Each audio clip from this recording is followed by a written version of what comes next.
बोलताय थेट जाऊया. महाराष्ट्रात किंवा मुंबईत काय परिणाम होतील.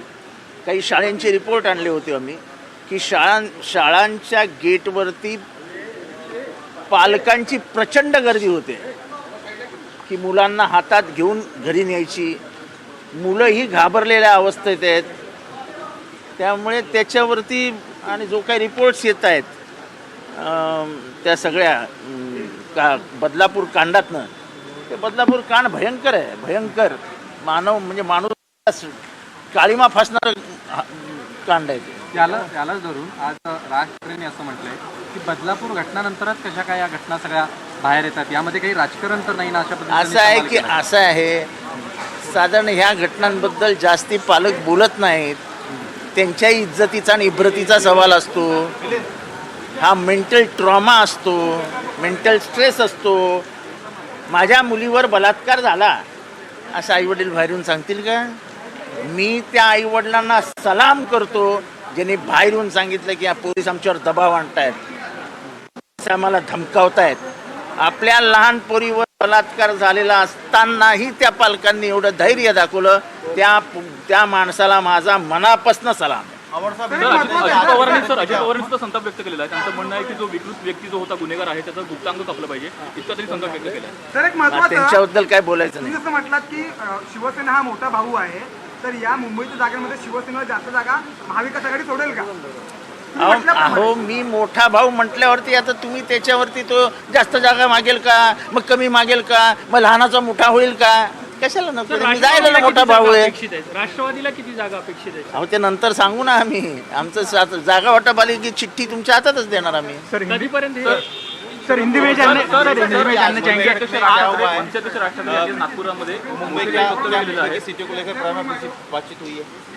आज बदलापुर और पूरे महाराष्ट्र में जो बलात्कार की घटनाएं हुई हैं और उस मामले में जनता के मन में जो रोष है उसके ऊपर ज़्यादा बात हुई.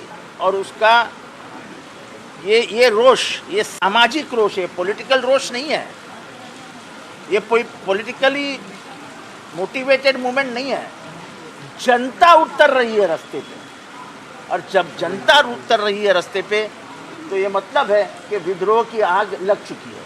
राज ठाकरे पुन्हा एकदा म्हणतात क्या होगा हिंदी होते ना सीट शेयरिंग को लेकर मुंबई में शेयरिंग शिवसेना बड़ा भाई रहेगा, क्या आपने कहा? मैं बिल्कुल हमेशा कहता हूँ, लोकसभा में भी शिवसेना बड़ा भाई था.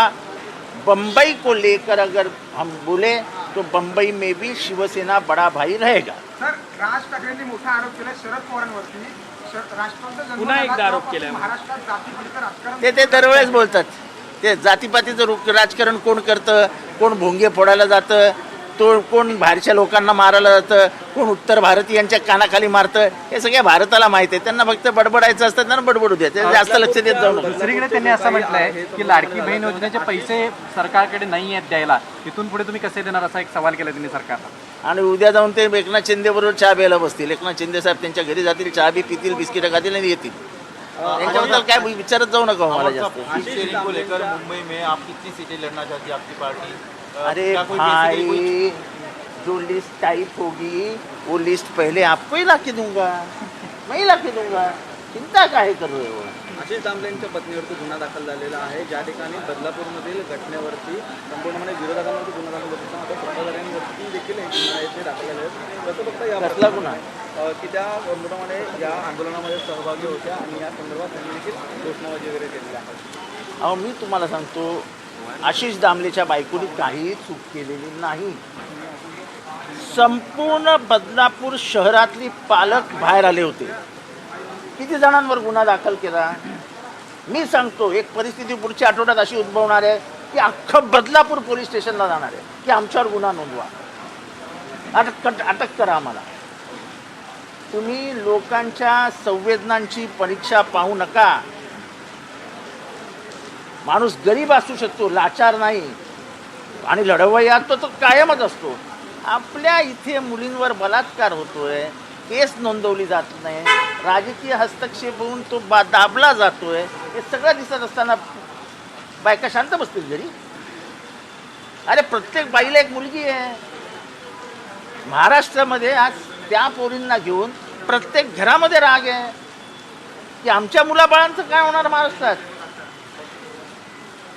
म्हणजे आता हे तर सिद्ध झालं की चांगल्या चांगल्या घरातल्या पोरी त्या रस्त्यावर आल्या होत्या, बायका रस्त्यावर आल्या होत्या, म्हणजे बाहेरचं कोणीच नव्हतं. मग हे कुठलं राजकारण की सगळी बाहेरची लोक आली होती. कुठून आली होती? आत्तापर्यंत जेवढे पकडले गेले सगळे बदलापूर आणि कुळगावचे आहेत. कोण कल्याणमधला, कोण अंबरनाथमधला, कोण ठाण्यामधला, कोण इथे नागपूर, दादर, परळमधला होता. काय बोलता राव. पत्रकारांवरती देखील खाद्य शब्दात त्या ठिकाणी वाच्यता केली. त्यानंतर मला वाटतं की पत्रकारांनी अतिशय गांभीर्याने घ्यायला हवं. तुमच्या एका पत्रकार बहिणीला विचारलं जातं की काय बातम्या देते, तुझ्यावर झाला का बलात्कार. अरे तरी ना तुमच्या काळ्या पट्ट्या लागल्या, ना तुम्ही निषेध नोंदवला. पत्रकारांनी संवेदनशील व्हायला पाहिजे. तुम्ही महाराष्ट्राला प्रबोधन करतात, महाराष्ट्राचं प्रबोधन करतात. तुमच्या बहिणीला विचारलं जातं काय बातम्या देतो, तुझ्यावर रेप झाला का. अरे मला एकही पत्रकार भगिनी किंवा तुम्ही त्या पत्रकार भाऊ कोणी निषेध नोंदवताना काही दिसला नाही. अरे कमीत कमी तुमच्या कुटुंबातली ती एक आहे, तिच्या बाजूनी तर उभं राहायला पाहिजे होतं. तर बातम्यांच्या माध्यमातून नक्कीच आम्ही निषेध व्यक्त केलेला आहे. परंतु त्या ठिकाणी वामन मात्र बोलतात की जर त्या महिला पत्रकारांचे गुन्हा दाखल नाही झाला तर आम्ही पोलीस स्टेशनमध्ये माझी मुलं घुसतील आणि त्याच्यावरती हां हे घुसतील, पोलीस स्टेशनमध्ये पोरं घुसतील, हे पोलीस स्टेशन ताब्यात घेतील, ते स्वतःच केस लिहितील. अरे काय बोलायला काय आहे की नाही. पोलीस स्टेशनमध्ये गुन्हे आमची पोरं घुसतील म्हणजे काय. हे पोलिसांची किंमतच राहिली नाही काय. पोलीस स्टेशनमध्ये पोरं घुसतील. हे पोलिसांनी ऐकावं. आता पोलीस स्टेशनमध्ये घुसण्यापर्यंतची मगरुरी आली. म्हणजे आत्तापर्यंत आम्ही बिहार, उत्तर प्रदेशमध्ये ऐकायचो की पोलीस स्टेशनमध्ये घुसले. आता महाराष्ट्रामध्ये उघडपणाने बोललं जातं आहे पोलीस स्टेशनमध्ये घुसू. अरे पोलीस ठीक आहे, राजकीय दडपणाखाली आहेत, पण बांगड्या नाही घातल्या महाराष्ट्रातल्या पोलिसांनी. आयुष्याचा धडा शिकवतील. जागा वाटपाला राष्ट्रवादी यांची भूमिका काय मुंबईच्या जागांसंदर्भात काय इच्छा महाविकास आघाडीला कुठेही लागता कामा नये ही आमची भूमिका आहे. महाविकास आघाडीच्या बैठकीनंतर जितेंद्र आव्हाड बोलत होते. दरम्यान या बैठकीमध्ये ठाकरे गटानं 20 ते 22 जागांसाठी आग्रह धरलेला आहे, तर काँग्रेस 13 ते 15 जागांसाठी आग्रही आहे.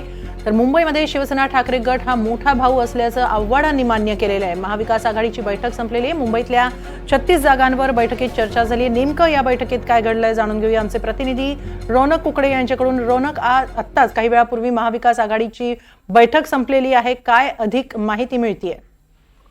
मुख्यतः आज जी बैठक होती यामध्ये मुंबई संदर्भातल्या जागांसंदर्भात महाविकास आघाडीच्या नेत्यांमध्ये चर्चा ही अपेक्षित होती आणि यामध्ये सगळ्याच पक्षांकडनं आपले आपले प्रस्ताव समोरच्या पक्षाकडे देण्यात आलेले आहेत. त्यामध्ये जी महत्वाची बातमी समोर येते की उद्धव बाळासाहेब ठाकरे पक्षाकडनं जवळपास 20 जागांचा प्रस्ताव जो आहे तो राष्ट्रवादी काँग्रेस, शरद पवार गट आणि काँग्रेस पुढे ठेवण्यात आलेला आहे आणि काँग्रेसने 15 जागांवर आपला दावा केलेला आहे.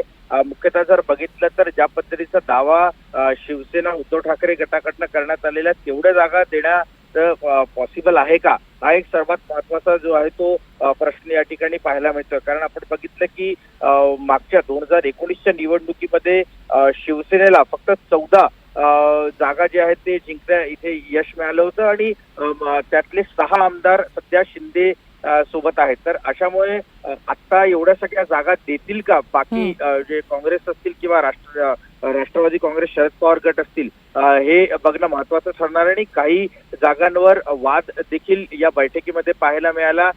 वांद्रे पूर्वची जागा जी आहे तिथे ती जागावर काँग्रेस देखील क्लेम करते आणि तीच जागा शिवसेनेला वरुण सरदेसाईसाठी देखील हवी आहे. त्याच्यामुळे अनेक जागांवर वाद देखील आहे. त्यामुळे आता सध्या या संपूर्ण जागांवर चर्चा करण्यात आलेली आहे. यावर कुठलाही निर्णय आज झालेला नाहीये. नक्कीच, धन्यवाद रौनक आपण दिलेल्या या सविस्तर माहितीबद्दल. याच बैठकीनंतर ठाकरे गट मुंबईत मोठा भाऊ असल्याचं जितेंद्र आव्हाड यांनी म्हटलेलं आहे.